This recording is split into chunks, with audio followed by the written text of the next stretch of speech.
안녕하십니까?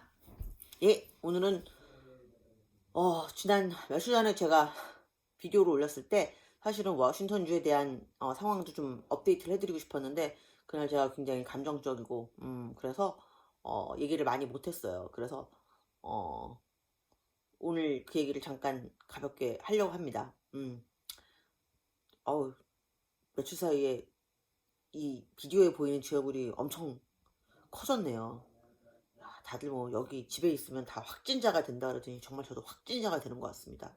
매일매일 밥을 먹으니까 집에서 하루 세끼 먹으니까 살이 확 찌네요. 한 달치 먹을 쌀을 일주일 동안 다 먹었어요. 세 식구가. 다들 그러시죠? 참 놀랍습니다. 하여튼 저는 워싱턴주에 대해서 상황에 대해서 말씀을 드리고 싶은데요. 코비드 19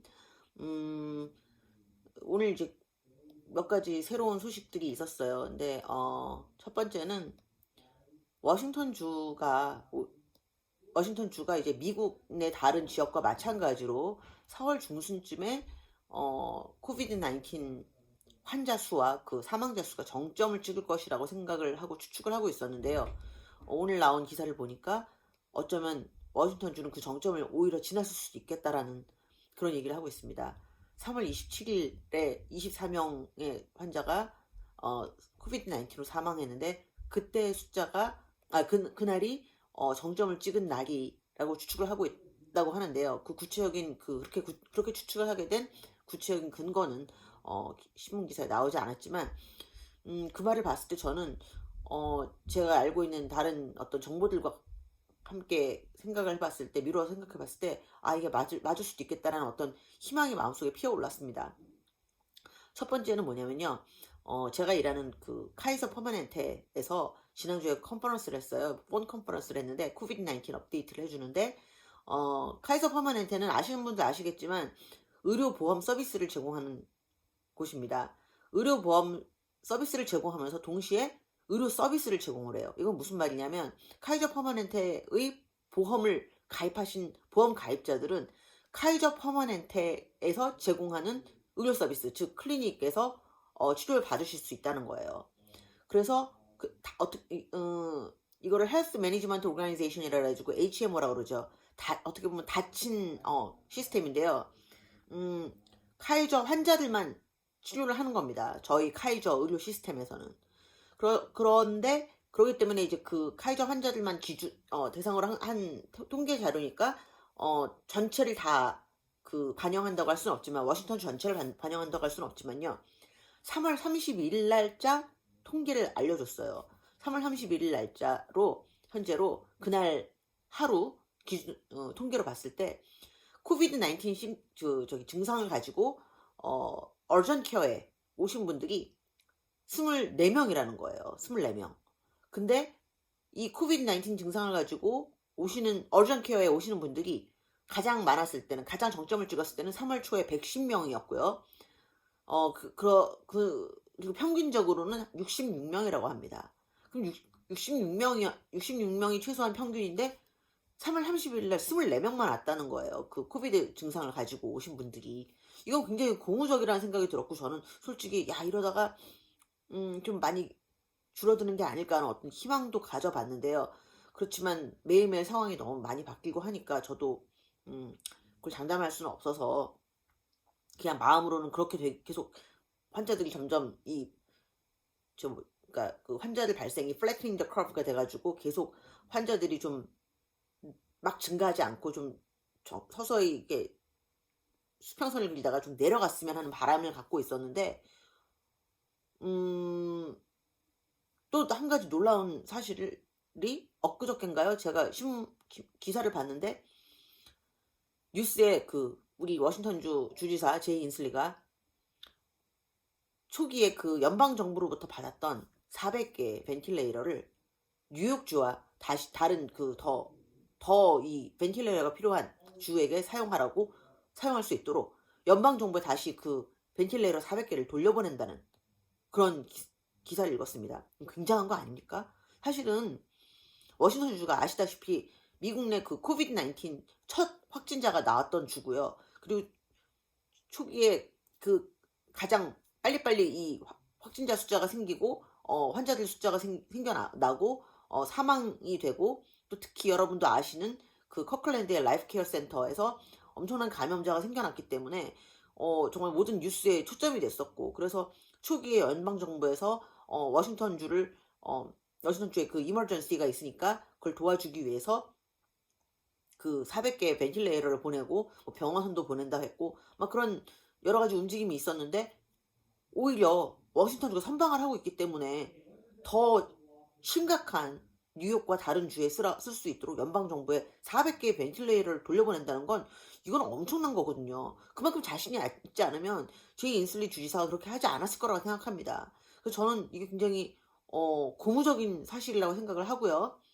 또 반면 또 이제 이 학교는, 오늘 새로 나온 따끈따끈한 소식 중에, 학교는 그 초중고 학생들은 올해 그 여름방학까지 학교로 돌아가지 않습니다. 이게 참 부모들로서는 상당히 비극적인 소식인데요.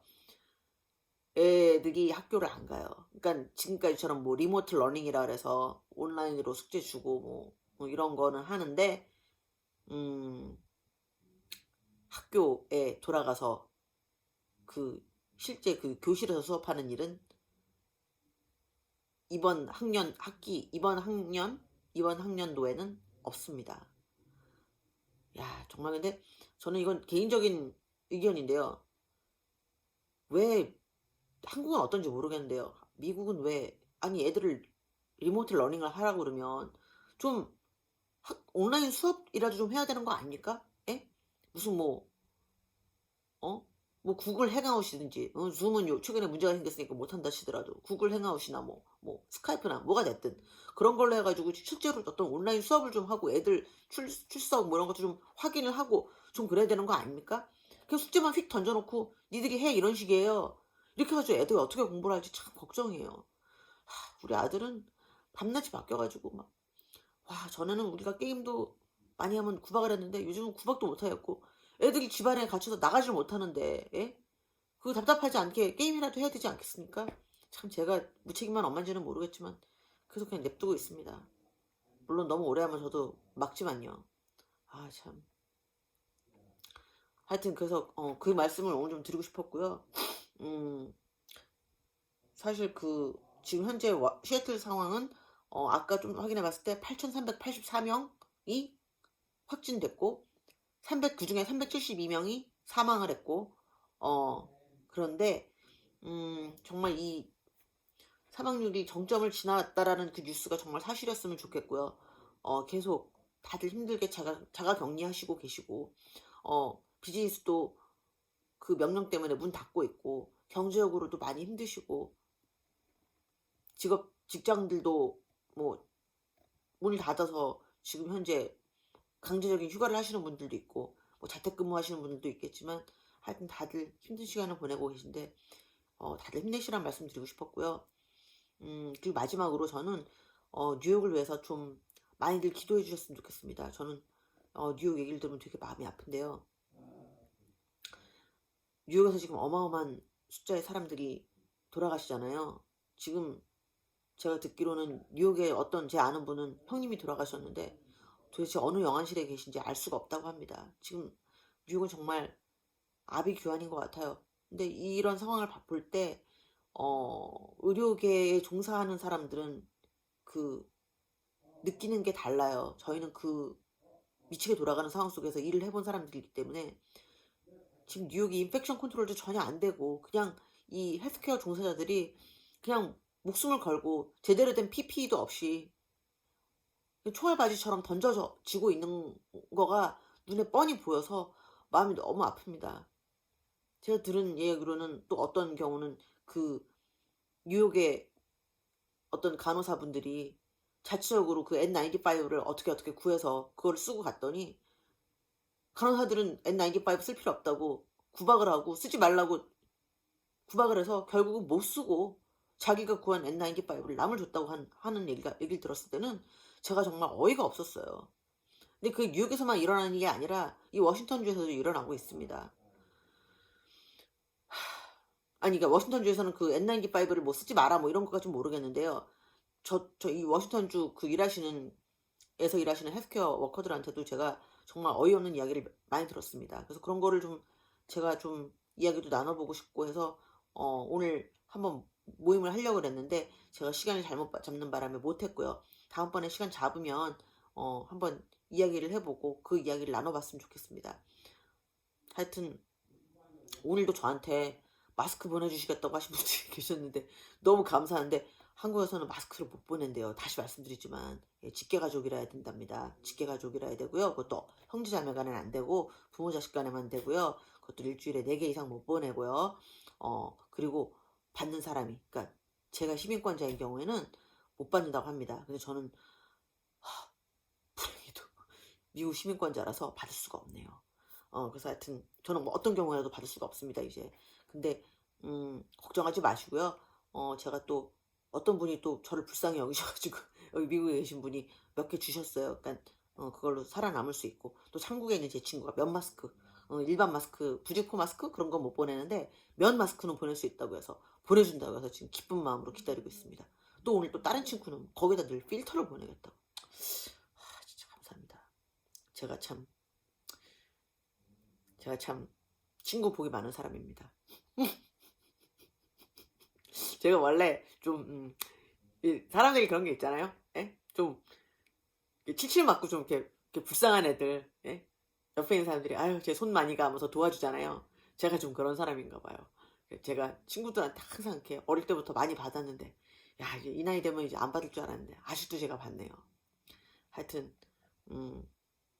그런 생각은 합니다. 참 한국에서 이렇게 힘들 때 저는 한국 걱정하면서도 뭘 보내주겠다는 생각은 못 했는데, 뭐 하긴 벌써 여기는 1월 말부터 마스크라고는 눈을 씻고 찾아볼 수가 없었어요. 그때쯤 한국에 방문하는 친구가 마스크 좀 구해줄 수 있냐 그래서 제가 찾다가, 제가 마침 일하는 곳이 아주 시골이라 거기에 좀 몇 박스 있어가지고 사다 줬는데, 뭐 그 이전에도 이후에도 본 적이 없습니다. 마스크가 아주 씨가 말랐었어요. 벌써 그때 중국 자본이 들어와서 마스크를 다 쓸어간 것 같습니다.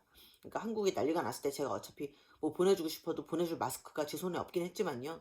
그래도 하여튼 저는 이렇게 뭐 보내주지도 못하고 항상 맨날 받기만 하니까 고맙기도 하고 죄송하기도 하고 감사하기도 하고 그러네요. 예, 하여튼 오늘 말이 많았는데요.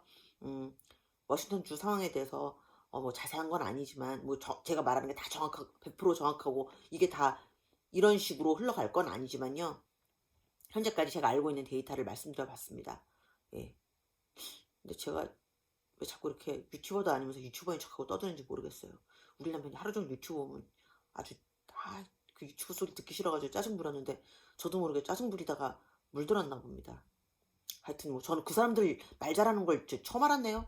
그 사람들은 말도 또박또박 잘하던데 저는 막 이렇게 버벅거리면서 뭐 유튜버도 아니지만 하여튼 유튜버인 척하고 이렇게 떠드는 거 보면 참 저도 낯짝이 두꺼운 인간인 것 같습니다. 근데 저를 아시는 분들은 아시겠지만 제가 원래 남의 눈 같은 걸 잘 신경 쓰는 사람이 아니라, 예, 장점인지 단점인지 모르겠습니다만 하여튼 오늘 얘기 이걸로 마치도록 하고요. 앞으로 또 뉴욕 상황, 미국 상황, 시애틀 상황, 시애틀이라기보다 이제 워싱턴주 상황 업데이트 되는 대로 또 휴가 동안 어차피 심심하니까 말씀을 또 나누도록 하겠습니다. 예, 감사합니다. 좋은 하루 되세요. 좋은 밤 되세요.